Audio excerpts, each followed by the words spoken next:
हमने रिकॉर्डिंग शुरू कर दी है हमारी इसकी।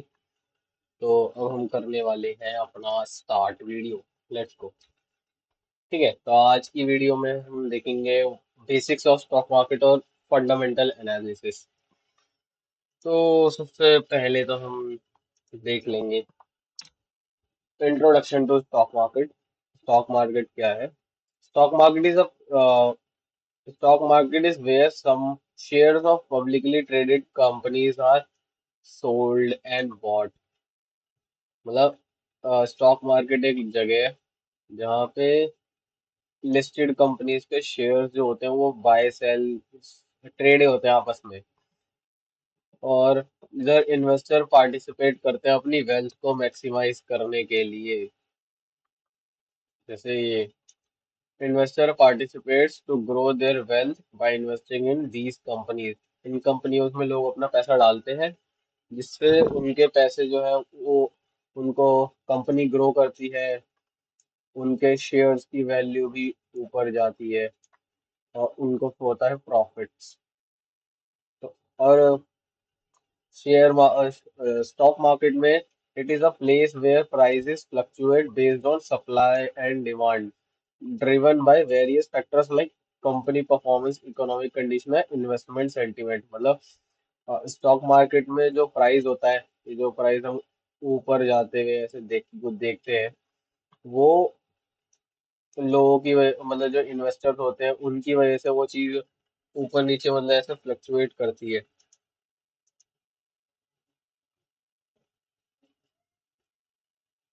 चलो हाँ ठीक है। तो वो सारी चीजें उनकी वजह से फ्लक्चुएट होती है। अगर इन मतलब जैसे अगर किसी में बाई कोई बहुत ज्यादा बाइंग आ रही है, कोई खरीद रहा है, तो उसके प्राइसेस अपने आप ही ऊपर जाएंगे क्योंकि उसकी डिमांड है। डिमांड आता है। तो यहाँ पे कॉन्सेप्ट आता है डिमांड सप्लाई का। अगर किसी चीज की डिमांड डिमांड ज्यादा है, सप्लाई कम, तो प्राइस इंक्रीज होगा। और अगर किसी की डिमांड कम है, सप्लाई ज्यादा है, तो प्राइस गिरेगा। इसको और सिंपल कर देते हैं, इससे भी इजी वाला।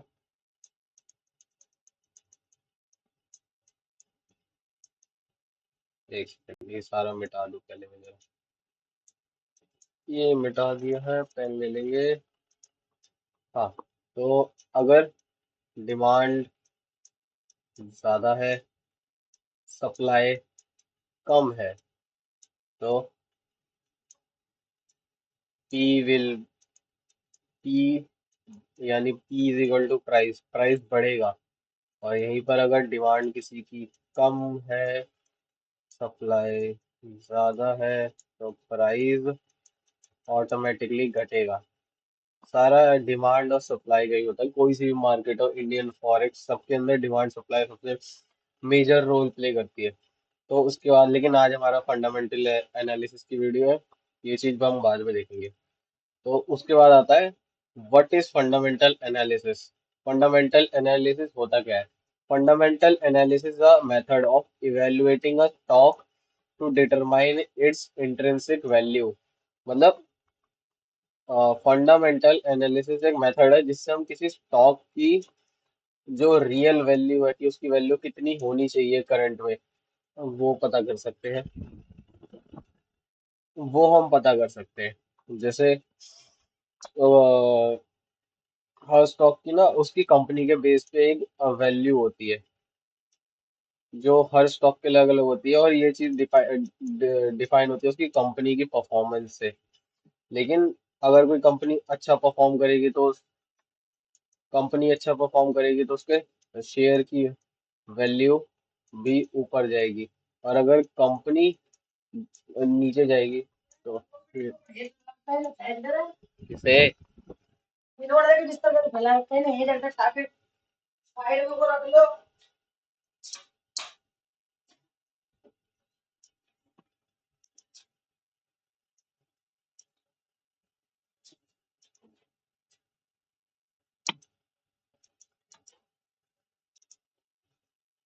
तो यहाँ पर हम खाते हैं, हाँ, अगर कंपनी की वैल्यू बढ़ेगी तो उसके स्टॉक की वैल्यू भी बढ़ेगी, और यहीं पर अगर कंपनी की वैल्यू गिरेगी तो स्टॉक की वैल्यू भी गिरेगी।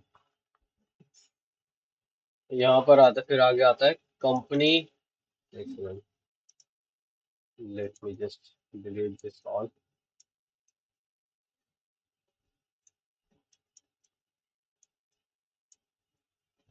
ओके, तो उसके बाद आगे आता है it involve studying a company financial statement, its industry, overall economy to make investment decision.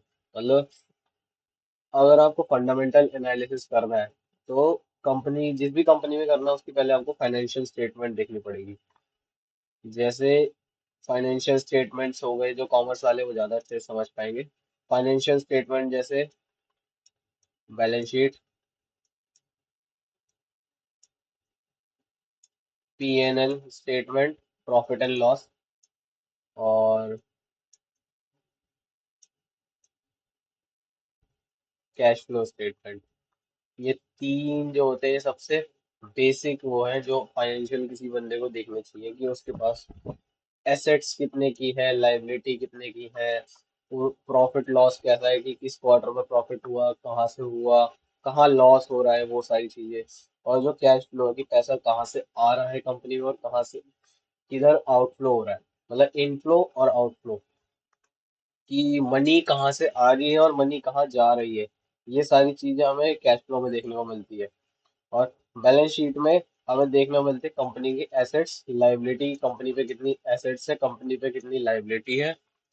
और ये बेसिक चीजें जो होती है हमें देखनी होती है फंडामेंटल एनालिसिस में। तो फंडामेंट इन सब चीजों के बाद देखते क्या है, फंडामेंटल एनालिसिस, रिसोर्सेज क्या क्या चाहिए, फंडामेंटल एनालिसिस के लिए रिसोर्सेज क्या क्या चाहिए। सबसे पहले तो हमें चाहिए होते हैं, जो सबसे जरूरी होते हैं, फाइनेंशियल स्टेटमेंट्स। जैसे जो अभी हमने पीछे देखी, जो सबसे इम्पोर्टेंट होती है, बैलेंस शीट, इनकम स्टेटमेंट, इसी को ही पीएनएल स्टेटमेंट कहते हैं, इसी इनकम हटा देते हैं,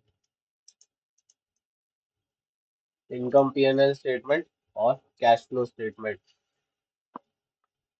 और ये सारी चीजें हमें मिलती है उससे, ये कंपनी की जो भी लिस्टेड कंपनी होता है वो अपनी हर क्वार्टर में ये सारी चीजें पब्लिक करती है, क्योंकि उन्हें इससे मतलब सेबी का रूल है। और उसके बाद हमें चाहिए होती है कंपनी की फाइलिंग्स, कि जो इनकी प्रॉफिट एंड लॉस की स्टेटमेंट थी, हर लिस्टेड कंपनी को सेबी को रजिस्टर करनी पड़ती है, रिपोर्ट करनी पड़ती है कि इस क्वार्टर हमने इतना प्रॉफिट करा, ये हमारे रेवेन्यू रहा। तो ये चीजें उनको करनी होती है, तो ये सारी चीजें सेबी की वेबसाइट से मिल जाती है इजीली, वहां पे सर्च करने से। तो ये सेकंड नंबर पे ये सारी चीजें हमें चाहिए होती है। थर्ड नंबर पे होता है इंडस्ट्री की रिपोर्ट, कि जो भी मतलब जैसे जो भी इंडस्ट्री है, जैसे कोई हम पेट्रोल की कंपनी ले रहे हैं, तो पेट्रोल पेट्रोल ले लिया, या आईटी सेक्टर लेते हैं। हाँ, ये सर, इसे हटा दिया। हम लेंगे एक, मतलब आईटी सेक्टर की कंपनी है, तो हमें इंडस्ट्री रिपोर्ट चाहिए होगी कि आईटी सेक्टर की जो बाकी कंपनीज है, पूरा सेक्टर है, उसके अंदर जो बाकी कंपनीज है उनका क्या प्रॉफिट रहा या क्या उनकी स्टेटमेंट रही। और उस हिसाब से फिर हम कंपेयर करेंगे कि जिस कंपनी में हम इन्वेस्ट करने वाले हैं उसकी क्या स्टेटमेंट रही, कि बाकी कंपनीज ने अगर प्रॉफिट करा तो क्या जिस कंपनी में हम वो प्रॉफिट मतलब इन्वेस्ट करने वाले हैं वो क्या लॉस कर रही है। बाकी कंपनीज में प्रॉफिट करा तो क्या हमारी कंपनी भी प्रॉफिट कर रही है, या दोनों ही लॉस में है, या फिर वो प्रॉफिट कर रहे हैं और हमारी कंपनी लॉस में है। तो ये सारी चीजें हमें देख ये सारी चीजें कंपेयर इंडस्ट्री साइड से पता चलती है, इंडस्ट्री रिपोर्ट से, कि जो हम ये सारी चीजें अभी बताई कि इंडस्ट्री कैसा परफॉर्म कर रही है। सब डिलीट। और इसके बाद फिर फाइनल एक और आता है, इकोनॉमिक इंडिकेटर्स।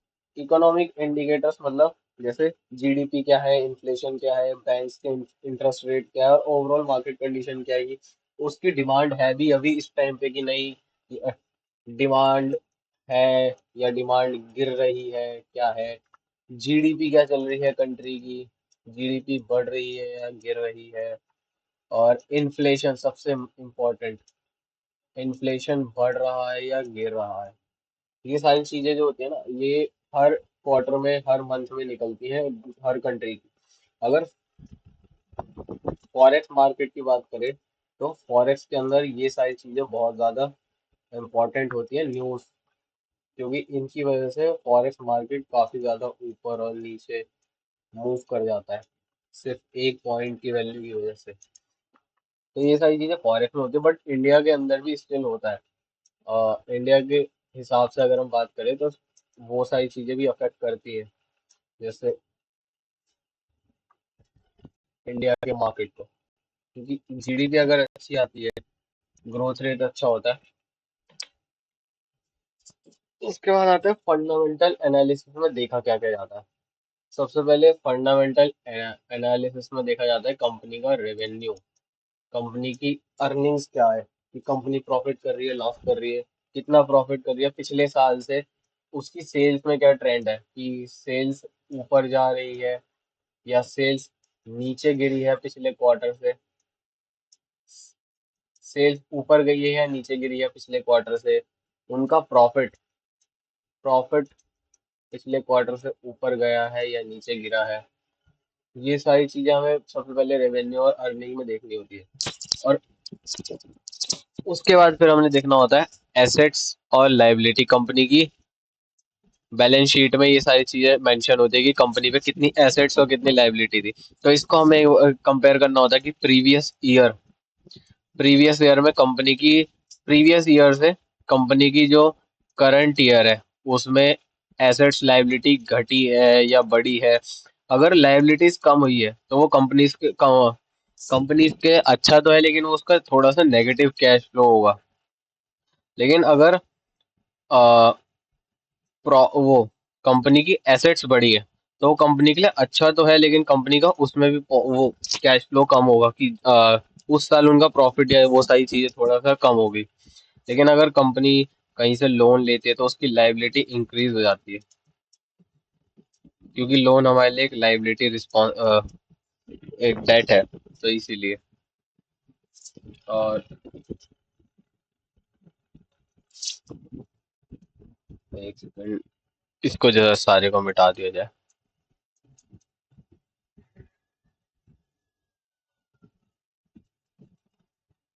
मिट जा।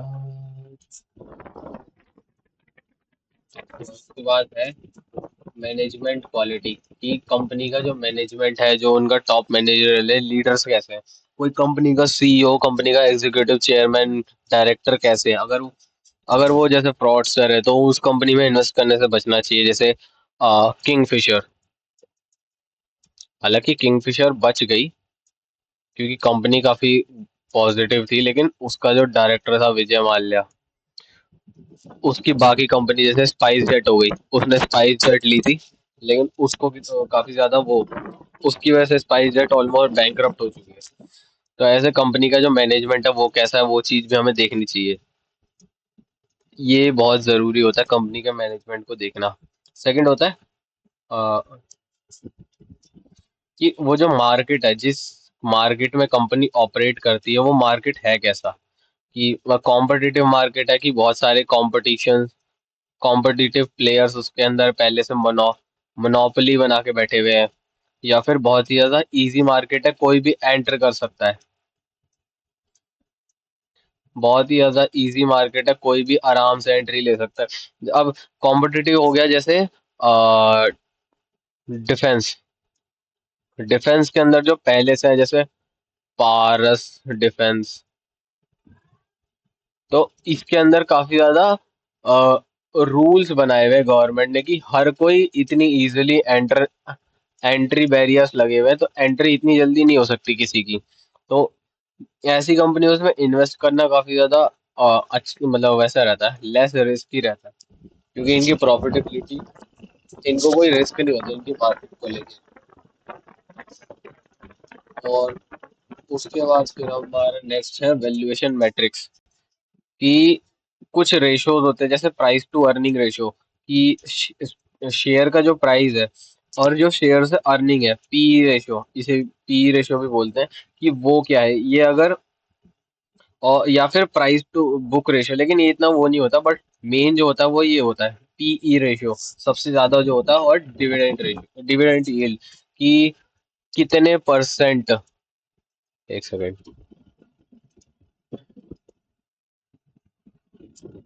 हो जाए,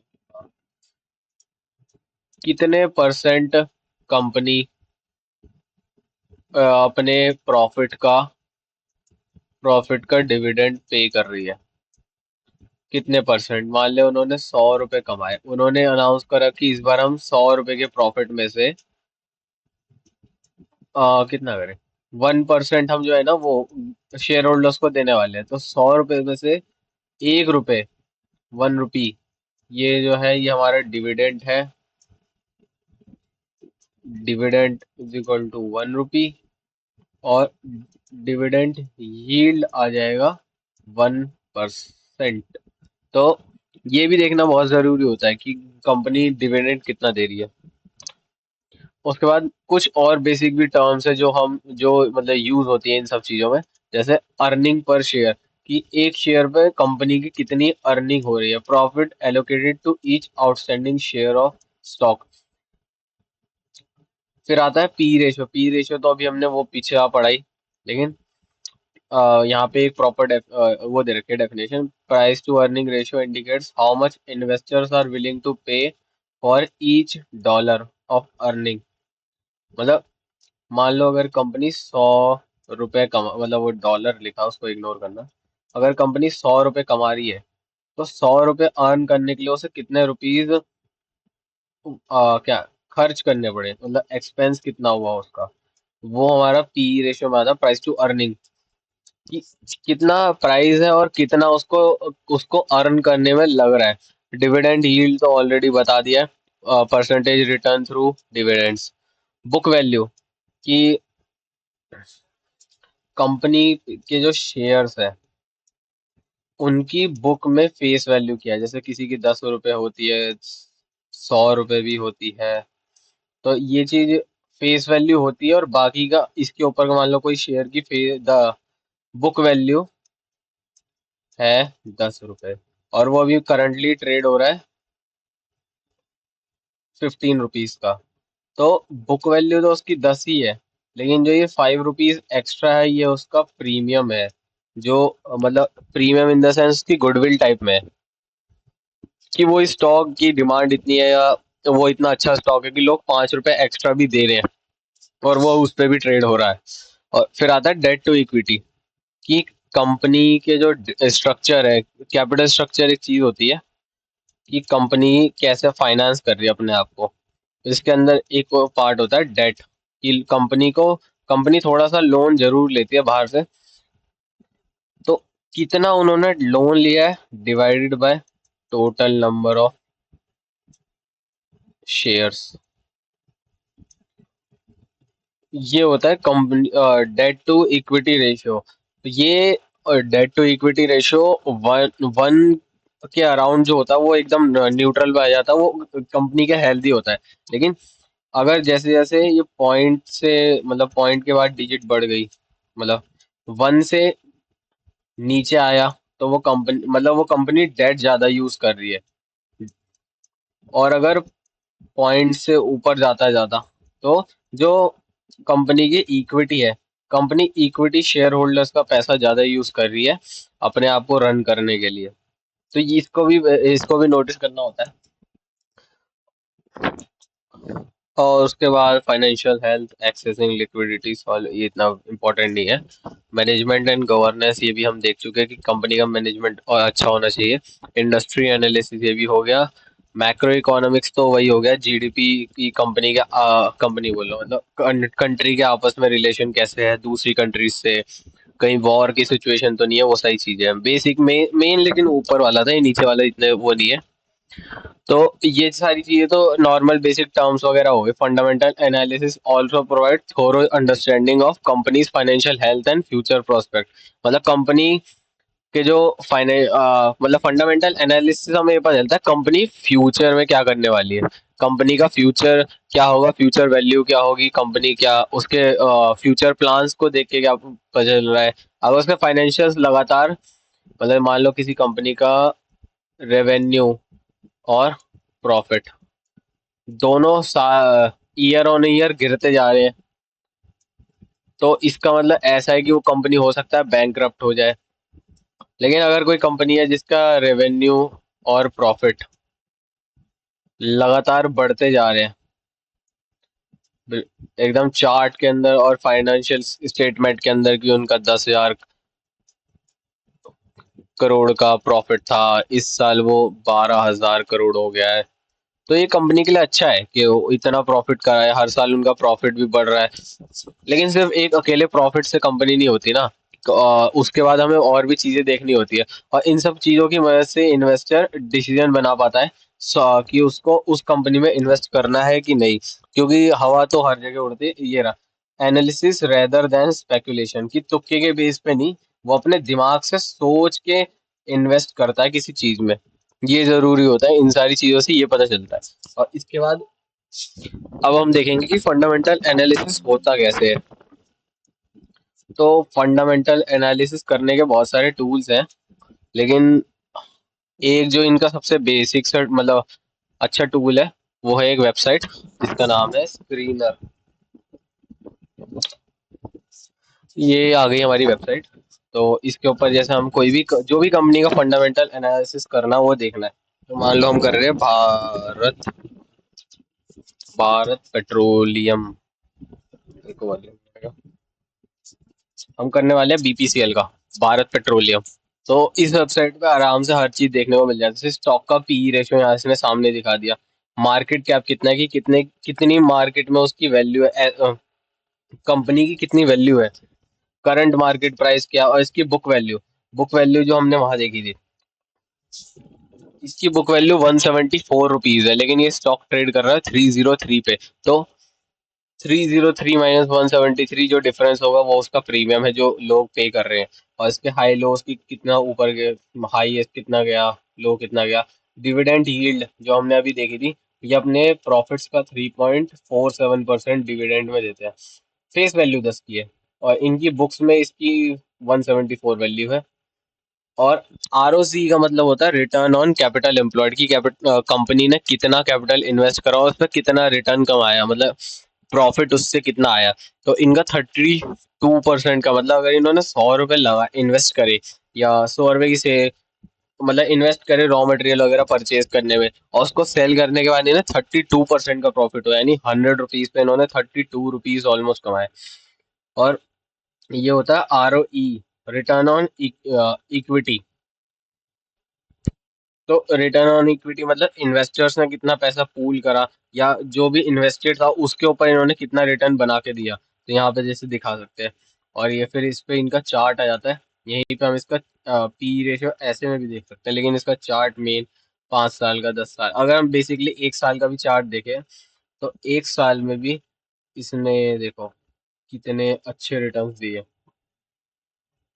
लेकिन ये इतना कुछ वो नहीं करता। और उसके बाद फिर नेक्स्ट कंपनी के, यहीं पे हमको देखने को मिल जाता है कंपनी के प्रोस की, कंपनी की क्या बोलते हैं, कंपनी की वो क्या है, स्ट्रेंथ क्या है कि कंपनी किस चीज में अच्छी है। जैसे कंपनी ने अपना डेट कम कर दिया, यानी लोन कम कर दिया। Company has delivered good profit growth of 28.2% CAGR over last 5 years. मतलब 5 साल से कंपनी अपनी जो मतलब प्रॉफिट है उसके अंदर 28% की एवरेज ग्रोथ दिखा रही है। और उसके बाद सेकंड, जैसे कंपनी मेंटेन या good good dividend pay out, मतलब हर साल ही अच्छा पे आउट भी दे रहा है अपना। और कौन सा भी यहाँ पे इस कंपनी का कुछ है नहीं, क्योंकि कंपनी काफी ज्यादा वो है। और उसके बाद दिखाया जाता है, जैसे वहां पे हमने देखा था, वहां पे हमने एक चीज पढ़ी थी, इंडस्ट्री कंपैरिजन। तो इंडस्ट्री कंपैरिजन इसी को पीयर कंपैरिजन बोलते हैं। जैसे बाकी इंडस्ट्री, जैसे बीपीसीएल है पेट्रोल की है, तो इसके साथ में आएगी इंडियन ऑयल आ गई, रिलायंस आ गई, HPCL, Hindustan petroleum, Mangalore refinery, ये सारी चीजें आएंगी। तो बीपीसीएल कहाँ स्टैंड करता है इन सब के अगेंस्ट में, तुम देख सकते हो कि इसका शेयर प्राइस क्या, बाकियों के stock price, market current market price क्या है। दूसरे नंबर पे बाकियों के पीई रेशियो क्या है, जैसे इसका 4.86 है, लेकिन जैसे और रिलायंस का 30 है, क्योंकि उसका हालांकि वो कंपनी बहुत बड़ी है, बट स्टिल इसकी, लेकिन इसके साथ की अगर कंपनी से कंपैरिजन किया जाए इंडियन ऑयल से, तो इंडियन ऑयल का जो पी रेशियो है, प्रॉफिट टू अर्निंग रेशियो, वो 5.76 का है। और यहीं पे अगर इस कंपनी का देखा जाए, मैंगलोर रिफाइनरी का, तो इसका 10.5 का पी रेशियो है। तो ये सारी चीजें भी यहाँ पे पूरा डिविडेंड यील्ड बाकी सबका क्या है, इसका 3.47 है। और यहीं पे अगर रिलायंस का देखा जाए तो वो 0.2 है, 0.29 परसेंट है डिविडेंड यील्ड, कितना कम है। और सबसे ज्यादा इंडियन ऑयल तो सबसे ज्यादा फेमस है कि सबसे highest one of the dividend देने वाला, पे आउट देने वाली कंपनीज में गवर्नमेंट की। तो और ये सारा इनका नेट रेवेन्यू, नेट प्रॉफिट हो गया क्वार्टर का। यहाँ पे रिलायंस का जैसे प्रॉफिट 2,12,000 करोड़ का है, वहीं पे इंडियन ऑयल का 5,487 करोड़। और उसके बाद जो हम देख रहे हैं बीपीसीएल, भारत पेट्रोलियम, इसका 4,700 करोड़ का तो बाकी से थोड़ा कम है, पी रेशियो भी कम है, और डिविडेंड यील्ड भी थोड़ी सी कम है, बट स्टिल इनका वो भी देखो, मार्केट कैप 21 लाख करोड़ का, और नेट प्रॉफिट क्वार्टर का 2 लाख करोड़ का। और उसके बाद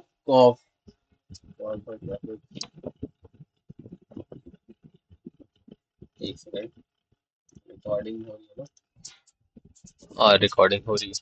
तो ये सारी चीजें यहाँ पे इसके बाकियों से कंपैरिजन दिखा देते हैं। और अगर किसी सिंगल से भी कंपेयर करना हो तो यहाँ पे उसका नाम लिख सकते हैं। उसके बाद आता है जैसे ये क्वार्टरली रिजल्ट, सबसे मेन ये इनकी मतलब स्टेटमेंट आ गई है हम पे, कि इस स्टेटमेंट की इनकी मतलब एक क्वार्टर का प्रॉफिट है, इसे जो लास्ट क्वार्टर गए हैं, कि इन्होंने कितने की सेल करी, एक्सपेंस कितने करे पिछले लास्ट क्वार्टर में। जैसे अगर इस लास्ट क्वार्टर का देखा जाए मार्च 24 का, तो इन्होंने 1,16,000 करोड़ की सेल करी, और जिसमें से इन्होंने 1,07,600 करोड़ का जो है ना एक्सपेंस है, मतलब इतना कैपिटल इन्होंने लगाया था, इतने का उन्होंने वो करा है, और रेवेन्यू उसमें से कमाया है। तो इनका प्रॉफिट निकल कर आया ऑलमोस्ट 9, क्लोज टू 9,000 करोड़। हाँ, क्या हुआ? हाँ, ठीक है। तो ये सारा इनका एक क्वार्टर का हो गया। जैसे इनका ऑपरेटिंग प्रॉफिट निकल कर आया 9,000 करोड़, ऑपरेटिंग प्रॉफिट मार्जिन 8% का। और जैसे इनके एक्सपेंस है, इसका ऑलमोस्ट 8% है ये, 9,000 करोड़।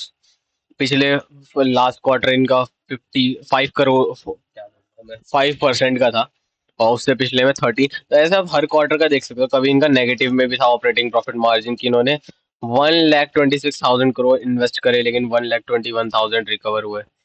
तो ऐसे भी होता है। तो ऐसे आप ये सारी चीजें भी यहाँ से पढ़ सकते हो, और चाहो तो इन्हें ऐसे पीडीएफ से भी डाउनलोड कर सकते हो। उसके बाद आती है प्रॉफिट एंड लॉस स्टेटमेंट, कि कंपनी के प्रॉफिट और लॉस कैसे रहे। जैसे अगर इनका उसमें देखा जाए मार्च 2013, मतलब 2013 में इन्होंने टोटल 2,42,000, ये भी क्वार्टर वाइज ही है वैसे, है ना, हाँ क्वार्टर वाइज ही है ये भी।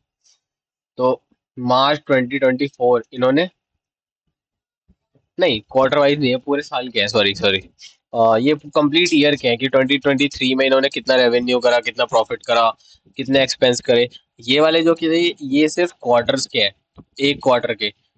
लेकिन वो पर क्वार्टर वाइज है, लेकिन ये पूरे ईयर के हैं। अगर डिटेल मतलब एकदम ब्रॉडली अगर नहीं करना है, सिर्फ ओवरव्यू के लिए देखना है, तो इनको भी देख सकते हैं पूरे साल का। जैसे इन्होंने पिछले साल 10,000 करोड़ का ऑपरेटिंग प्रॉफिट था इनका, लेकिन इस साल वो प्रॉफिट 44,000 करोड़ का हो चुका है, 10% इनके टोटल रेवेन्यू का।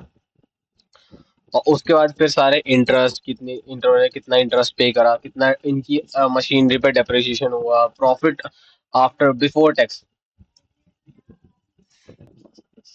और उसके बाद फिर जैसे इन्होंने प्रॉफिट बिफोर टैक्स आया 36 1000 करोड़ का, और उसके ऊपर टैक्स लगा 26%, तो इनका नेट प्रॉफिट निकल कर आया 26,000 करोड़। ये कंपनी का नेट प्रॉफिट है साल का, इस साल का। और पिछले साल इनका नेट प्रॉफिट 2100 करोड़ था। तो डिफरेंस देखो एकदम से कि 2000 करोड़ से ऑलमोस्ट इनका प्रॉफिट 10x 12x 12-13x के करीब हो गया। और यहीं पे अगर देखा जाए तो अर्निंग पर शेयर, पहले इन्होंने कभी, मतलब इनकी अर्निंग पर शेयर की, एक शेयर पे कितनी अर्निंग हुई थी, वो 4.91 रुपीज की थी। लेकिन इस बार वो 61 पे पहुंच गई है। तो बहुत ही ज्यादा एकदम से वो जंप आया, लेकिन इनका डिविडेंड पे आउट कम हो गया। कि जैसे कंपनी ने पिछली बार 40% का डिविडेंड दिया था, हालांकि उस टाइम पे इनका प्रॉफिट कम था, तो उस हिसाब से उनका वो भी स्टॉक वैल्यू भी कम थी, तो इसीलिए इन्होंने प्रॉफिट परसेंटेज वो ज्यादा था।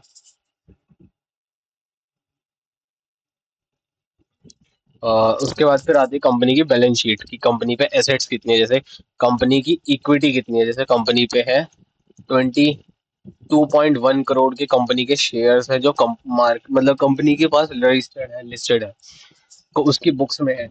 अब ये हो सकता है कि कंपनी के ओनर्स जो प्रोमोटर्स है उनके पास हो, गवर्नमेंट के पास हो, रिटेलर्स और फ्लोटिंग भी हो कुछ। उसके बाद आता है रिजर्व। कंपनी पे रिजर्व्स भी काफी इंक्रीजिंगली बढ़े, जैसे 49,000 करोड़ का था, फिर 51,000 करोड़ का हुआ, अब इस साल 73,000 करोड़ का हो गया है। कंपनी की बोरोइंग्स कंपनी की कम हुई है, जैसे 54 की थी, फिर 64 की हुई, फिर 69 की हुई। लेकिन इस साल वो बोरोइंग्स एकदम से बहुत ही सिग्निफिकेंटली कम हुई है। जो इन्होंने पिछले 2 साल में बढ़ाई थी, वो इन्होंने एक इस साल पूरी एकदम से मतलब अपनी बोरोइंग्स कम कर दी। मतलब कंपनी ने काफी ज्यादा कैश आउटफ्लो दिया, बट स्टिल पिछले साल से ज्यादा प्रॉफिट बनाया है।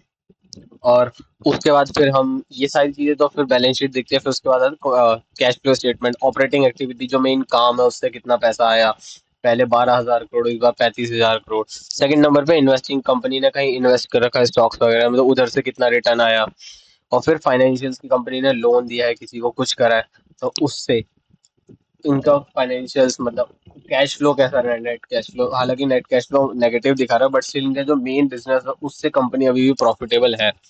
और ये सारे इनके डिटेल में रेशो हो गए कि कितने दिन का ये डेटर्स को वो देते हैं, debtor day, return on capital employed कितने परसेंट है, कैश कन्वर्जन साइकिल क्या है, कि कितने टाइम में जो लोन उधार पे दिया हुआ सामान है वो कितने टाइम में वापस आ जाए। जैसे पहले 17 दिन था, अब 21 हो चुका है। उसके बाद शेयर होल्डिंग पैटर्न सबसे मेन, अगर किसी कंपनी की शेयर होल्डिंग पैटर्न कम होती जा रही है प्रमोटर्स की, तो इसका मतलब प्रमोटर अपनी कंपनी में वो नहीं दिखा रहा है कुछ, क्या बोलते हैं, कॉन्फिडेंस नहीं दिखा रहा है। इसका मतलब प्रमोटर को भी लग रहा है कि कंपनी बंद हो जाएगी, तो वो अपना धीरे धीरे निकलने की कोशिश कर रहे थे। लेकिन अगर यहाँ पे देखा जाए तो 52.98% पिछले ऑलमोस्ट